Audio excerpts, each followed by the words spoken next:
Welcome back to Everlasting Summer, possibly the final episode.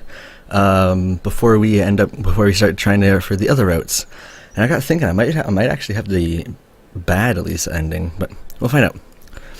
I got used to everything in my life being quite simple. Any work seemed already finished after just a few steps. Instead of a long way to my goal, I was instantly starting to think about results, enjoying unachieved victory. Moreover, I hardly could ever face such a situation in the real world. Obviously, for a long time, I dreamed about a person for whom I wouldn't be indifferent. But right now, such person is in front of me, and yet I feel nothing. And I can't say to Elisa neither yes nor no, just because I don't know what will happen next. Meanwhile, it got dark. I guess we should make a camp for the night. It's not that much left to go. Are you sure? And even if it is so, it's better to go during the daytime. You know better, she answered coldly. We stopped on an edge of the woods. Got anything useful in there? I pointed at the backpack. Have a look. Mainly footwear and clothes were there, but on the bottom I found a magazine and a box of matches. Quite enough to light a fire. Soon we were sitting on a fallen tree and warming our hands near the fire. Only now I finally realized that I finally got out of this damned camp. I found no answers, on the contrary. Commas. I found no answers. On the contrary, everything became even more tangled, as, I guess, I am to spend the rest of my life in this reality. If I don't take into consideration all the sci-fi stuff, it's clear that I'm somewhere in the south in the end of the 80s. How, and above all, why I got here is not so important now as I have somehow adapt. I have to somehow adapt. And I ought to begin with this girl sitting by my side. So what will we do when we reach the district center? Call the parents. What else? Elisa smiled slightly. She had where to call. And then? And then it's all over. Meaning, well, we'll leave to our homes. I wasn't really surprised by this answer. I rather didn't think about what will happen next. And that's all? What else is needed? I don't know. After all that happened. But nothing happened at all, she told me merrily. What do you mean nothing happened? You have a chance to find Lena. I was surprised, but Elisa said it absolutely kindly. Like I need Lena. Isn't it so? To be honest, Lena was the last person I was thinking about right now. No. Then maybe it's me? I looked at Elisa attentively. She grinned spitefully. And she was weeping just now. What about you? I evaded the question. What are you thinking about me? I don't know. Maybe you'll just put it straight. Silence fell for quite a time. Elisa is waiting for the straight answer, but I can't sort it out for myself.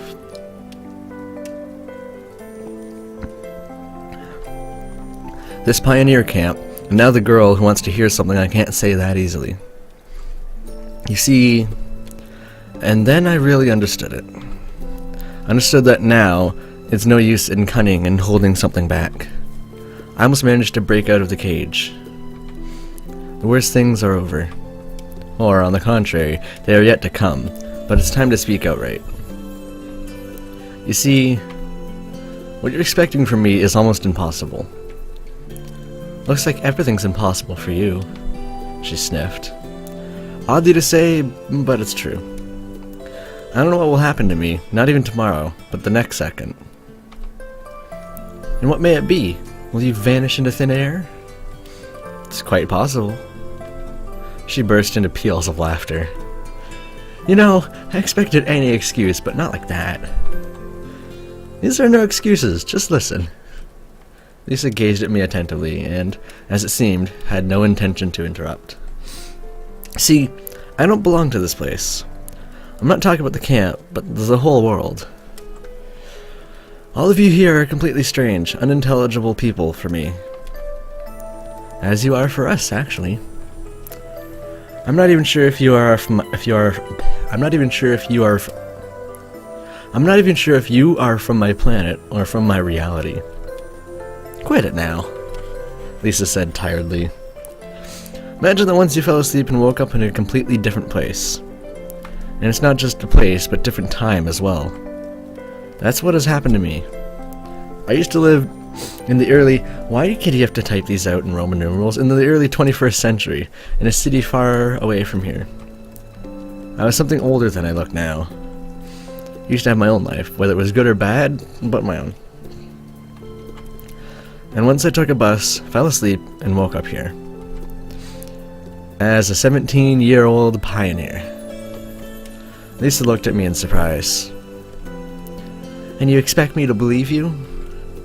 I don't know. It's up to you. Actually, it wasn't easy for me to tell you that. You are a master of stories, really. Just a sec. I rummaged through my pockets and showed her my phone. To my greatest surprise, there was still some battery, and the screen was glowing brightly. It's been 7 days! Have you ever seen things like this? Do you have something to like? I held it out to Elisa. She fidgeted with it, pressing buttons. Well, some kind of imported foreign toy. So what? It's not a toy. It's a telephone. Where are the wires? Where's the handset? She laughed. There's no need for them. Fortunately, I can't demonstrate to you how it works because they're still not invented in your time. Yeah, sure, she said skeptically and handed me my phone back. Anyway, it's your decision to believe me or not. I told you all this to explain in what position I'm now. Explain what position I'm in now. The grammar in this gets me sometimes. I still don't know what would happen to me in an hour, yet such decisions. Fine, you don't have to say anything more. And you probably don't have to make any decisions. Where did I get probably from? Jeez. She got up and shuffled some firewood into the fire. If I've offended... Nah, everything's fine, she said coldly. I understand. You're a guest from the future, so simple girls like me don't interest you. You got me wrong. No, I didn't. It's very credible, logical, and above all, truthful tale. Every girl would dig it. So you still think I'm making up the excuses? Elisa kept silent. Or that I've gone completely mad? One can expect anything from you. Why do you have to be like this? I said sadly. And what about me? I've done nothing bad. She grinned spitefully. Just imagine that it's all true and understand why I behave so. I already imagined. Understood. Honk. I was about to say something else, but a horn sounded from the road. There was a bus on the roadside. A LIAZ on a regular route. It's odd that we haven't noticed its approach. At last, salvation. Let's go? Lisa asked in a completely bland, emotionless voice. Let's go? I don't know how to be completely bland and emotionless. Yeah, sure. I grabbed the backpack. I can manage it myself. She took it from me. It was obvious that it was too heavy for her, but I didn't object. Soon we bobbed peacefully onto the back seat of the bus. Various feelings fought inside me. On one hand, I was glad beyond measure to get back to the civilized world. On the other, I was conscience-stricken by the unfinished conversation with Elisa. Sorry that I acted so... You've expected something different. I've expected nothing of you, she replied coldly. I just wanted you to understand. And concerning our relationships, I like you, really. Glad to hear that. But her voice sounded not so gladly. I said it honestly. You see, I don't know what will happen next, but now and here... I guess, the last night you liked me even more. No, you misunderstood. Should we repeat it while the driver can't see us? Calm down for a second, okay? I didn't even think about it. What's the matter? You want it and I don't care. It's the only thing I'm needed for. Lisa, wait. Okay, I want to sleep. Women. She reclined on her seat and closed her eyes. Wait a sec. I'm sleeping. Let's talk later. I didn't object. After all, it's good to take counsel with your pillow. Besides, Lisa needs some time to calm down. Although, of course, I was desperate to explain everything to her in a way she'd understand. But I held back. Still, I was sick at heart.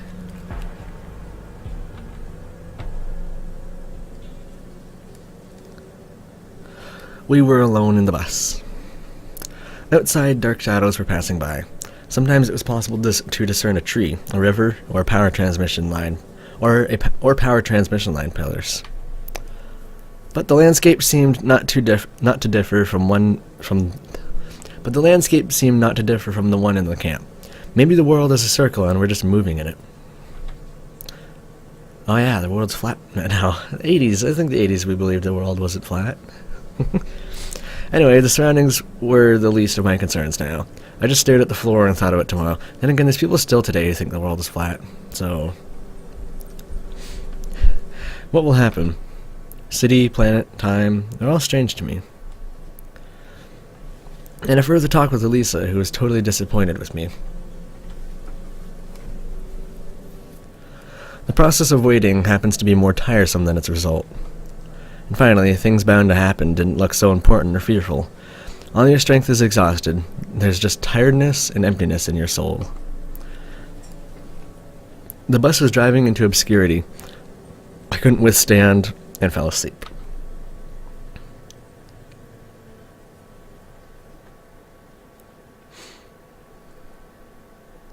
No. No dream about Elisa. It seems I've grown old. The day was over and hangover should have been long gone, but I still felt sick and dizzy. Despite how hard I tried, I was unable to open my eyes. I just turned to another side. I wonder, what awaits me in the district center? How am I to live? Maybe it's not all that bad. Well, sure. I don't know where to begin, but on the other hand, this world doesn't seem hostile. I know a lot of things here. Everyone speaks Russian. So maybe nothing bad has to happen. Suddenly, I felt very sick. Damn it, I thought it was all gone by yesterday evening. I managed to reach the toilet, moving instinctively. After some time, when my dirty business was done, I returned to the room. And then I realized... I'm back in my old flat. And I thought my room was messy. However, why old? It seemed that nothing had changed during the week in my absence. Even dust layers haven't grown thicker. Keyboard position, monitor incline, and a stain from a cup of tea on the table caused painful gripe in my retina.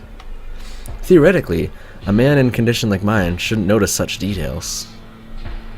But the entire room drew my attention to the most minor of details, as if it was twinkling with different colors. I just noticed these icons down here are different. The socks were thrown around exactly in the same order as they had been before. The blanket bristled with the unmade bed as it did before. Dirty window, like a cracked kinescope, shows the same view of the street. In vain, I tried to become terrified, or at least scared. Maybe it's the shock effect, a post-traumatic syndrome, or something like that. After all, several hours ago, I haven't thought of returning to the real world. Pioneer Camp, the girls, Elisa, mythical district center where I would have got if I hadn't woken up in my flat, all that started to seem real to me. Maybe my fantastic vacation to Semyon was just a dream. My feet started to rack up the circles around the room. I held my hands behind my back and started to think over everything.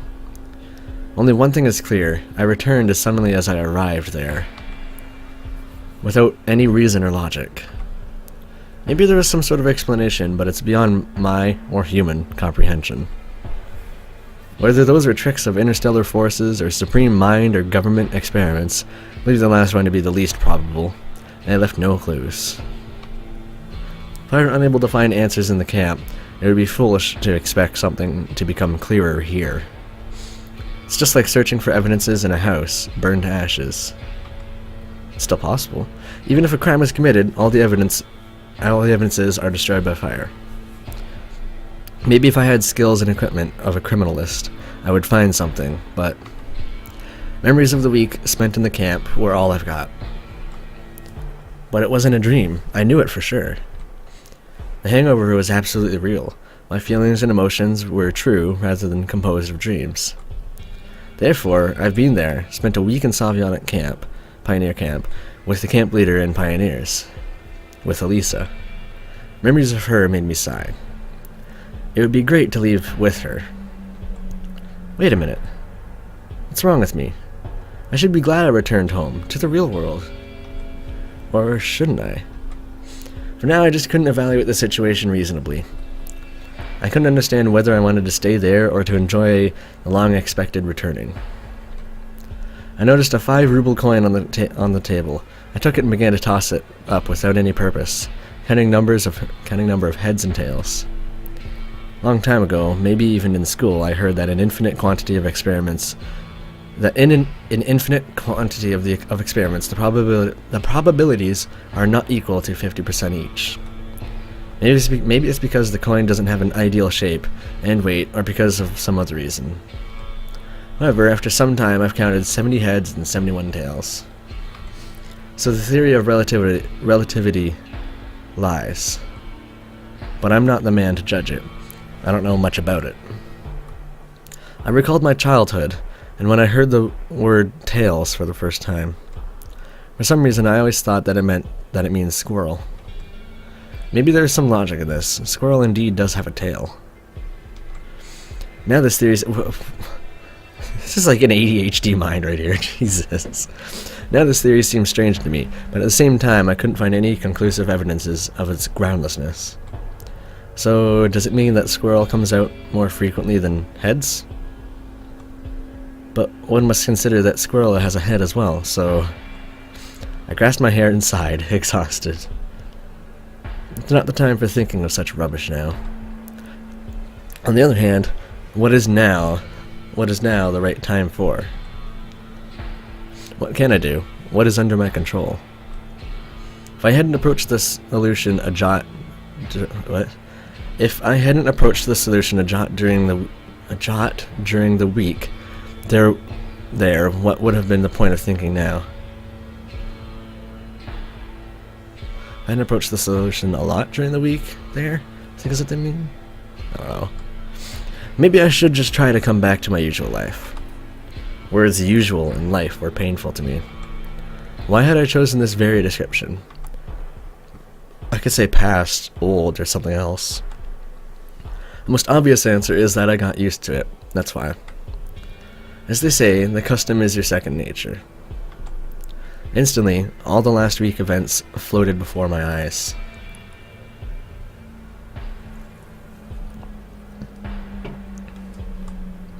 Did I really want to stay there so badly? Was just 1 week enough for me to get used to Olga picking on me all the time, Ilyana pranking and joking around, or Elisa being all cheeky and mocking? I had no answer to this question, but it is obvious that I already miss it. Although surely I'll never return there. Obviously I can't know if the force that brought me there might want to entertain itself again. And again, and again. It is possible. But for now, I have to wait. I have what I have. An adventure that I'll remember for the rest of my life. Damn it. How many people have experienced something like that? Even books, even dreams about such things are unthinkable. Main thing is that it wasn't Dr. Morrow's evil island, but the most usual Soviet pioneer camp with the most usual pioneers. And its commonness was overlaid by the astonishing origin of my arrival there. Anyway, it's not the worst stage of my life. Or maybe one of the best. Obviously it's sad that everything ended just a halfway through, but every story has an end. It's good that it has ended that way. Who knows what else could have happened.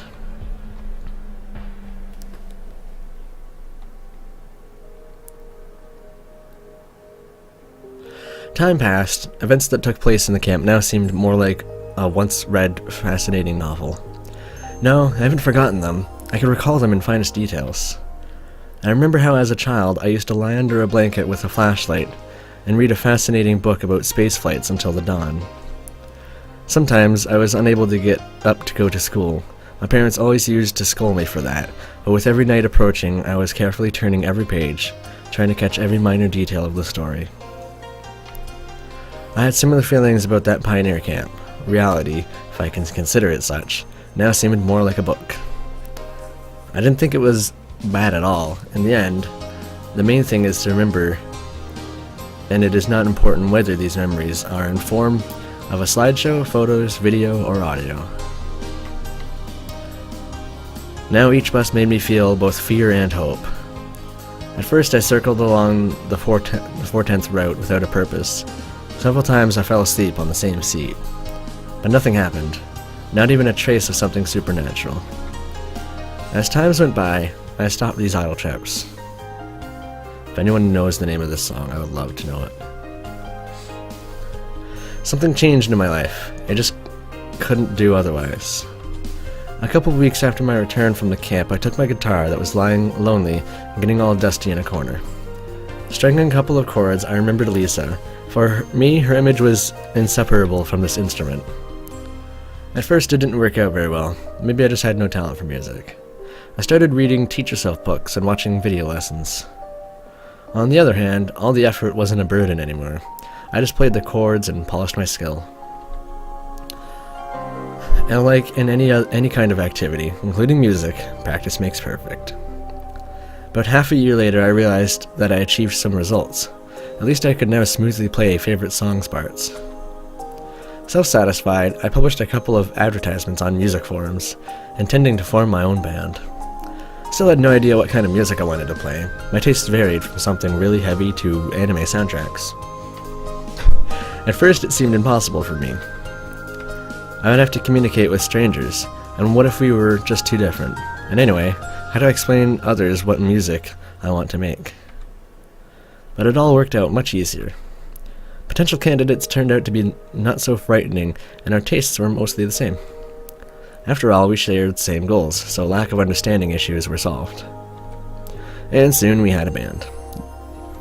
Suddenly I realized my composer talent. Having spent nights and days on the note editor and sequencers, I started composing okay-ish things. At least in my opinion, where'd I get next thing from? At least in my opinion of other band members and pals I showed my songs to. Quite soon we gave our first concert. A D-list club was not significantly more capacious than my bedroom. 3.5 viewers weren't exactly sober, and I was hellishly anxious, and the sound equipment was constantly malfunctioning. But all of that didn't bother me because I was happy, since it was just the first step to success.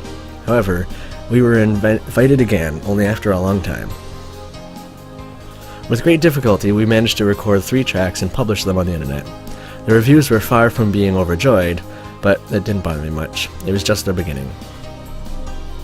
Maybe someone was considering our music just a leisure activity or a long-drawn idea, but for me, it was serious. After all, it was me who found the band, and all music was mine as well.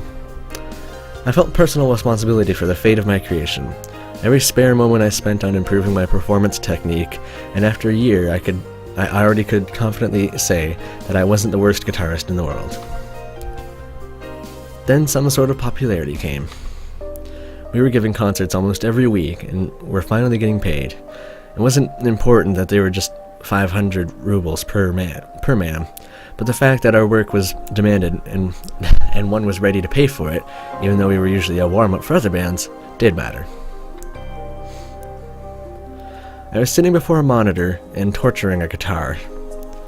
The date of a coming concert was thickly encircled on a computer desktop calendar. The very thought of that gave me goosebumps. It would be the first time we will be headliners, and an album presentation as well. Wonder how many discs would be sold. Of course, the CD era is already over, but there's still some who appreciate it. And maybe someone will buy it just to support the band. I looked at the date once more. Yes, it is exactly a year since I returned from Sovyanik. That happened fast. My smile reflected in the darkened monitor screen. Wonder whether Elisa would like my music if she existed in this world. Don't think so. She preferred Soviet rock classics. But who knows? I played a couple of complicated guitar parts and concluded, with a feel of satisfaction, that the sound of my guitar surpassed by far that of the Soviet Ural guitars? Ural? And my skill overcomes the skill of the same era guitarists. Wonder whether I would have achieved all of this without those fantastic events. Unlikely. Nothing strange, in fact. Lots of people rethink their life after stepping close to the edge. Surely nothing dangerous was happening back then, but the moral shock is a good substitute for a grave danger. I rehearsed my tunes once more, put the guitar into a case, packed all my stuff, and headed to the exit. A year later, and you still haven't cleaned your room. It was cold outside, just like that day. Slowly, I approached the 410 bus stop. Such a coincidence, I'm going to the club on this very bus. With sinking heart, I counted off seconds. Soon the bus arrived. It idly opened its doors and swallowed up a few passengers. It was a winter night, just like back then. Cars flashed by outside with their lights, seemingly fires in the city, which was getting ready to sleep. The closer we were getting to the downtown, the more people were in the streets. Some of them were chatting merrily, some were gazing on magnificent boutique windows, and some were hurrying somewhere, paying no attention to anything. I thought that I had no wish to return to this camp this very day. Any other time, but not today. I must play the concert, and the rest can go to hell. I had a clear aim, and nothing else mattered. I'm gonna fall asleep, aren't I? The club was considerably bigger than the one of our first concert, but at the moment it was empty. The sound check was going on. I desperately missed the drums on the monitors, which I am trying to tell about the sound guy. Sound tuned, gadgets installed, set lists on their positions. Time to start? But it is a special day. We are not doing the warm-up. The other guys are doing the warm-up before our concert. Thus, our entrance is the last. Ah.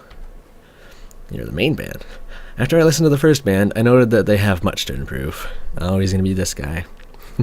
On the other hand, we were no better not so long ago. Exactly. As time was getting closer to the start of our performance, my tension grew enormous. Come on, I was literally shaking of anxiety. I decided not to listen on to the other bands and to wait calmly in the makeup room. Judging by their expressions, my mates were in the same mood. We were silent. Actually, we had nothing to talk about. Parts were learned and perfected a long time ago. Only nervousness can hinder us, but we already have some experience, so everything must be fine. At least I comforted myself with this thought. And now, eventually, time has come. I don't remember how we entered the stage and greeted the audience. My consciousness turned on while the first chord of our song came from the speakers. While sitting in the makeup room, I heartbreakingly tried to warm my ice-cold fingers, but now they ran from string to string without a slightest mistake, like if they were charmed. A thought flashed across my mind. Why didn't I still make a single mistake? When I played all these parts at home and during the rehearsals, I never thought of it. Everything seemed to matter, of course. But now, when I stood in front of an audience, it felt different. Somewhere deeply in my mind, there was the thought that soon my finger would slip and... Thank goodness thinking wasn't interfering with the playing. Our performance was nearing the end, and now it was time for a difficult solo I was learning for so long. By that point, my nervousness vanished, and I played through it perfectly, even better than during the rehearsals. Woo! Finally, our performance was over, and the music hall burst with applause. I smiled awkwardly, at least I thought so, and bowed several times with the rest of the band. They shouted encore to us. Even without them shouting, I would be glad to play something in addition, but we ran out of songs as we were just a newly formed band. Euphoria prevailed in the makeup room. We congratulated and hugged each other. The sound of opening champagne bottles was echoing in the halls. I get a feeling this is almost over, but I'm going to have to save this for the next episode, in which case, if it's very short for the end of this game, in the next episode we'll just instantly go into trying the other routes. So thank you all for watching, and I'll see you next time. Bye-bye.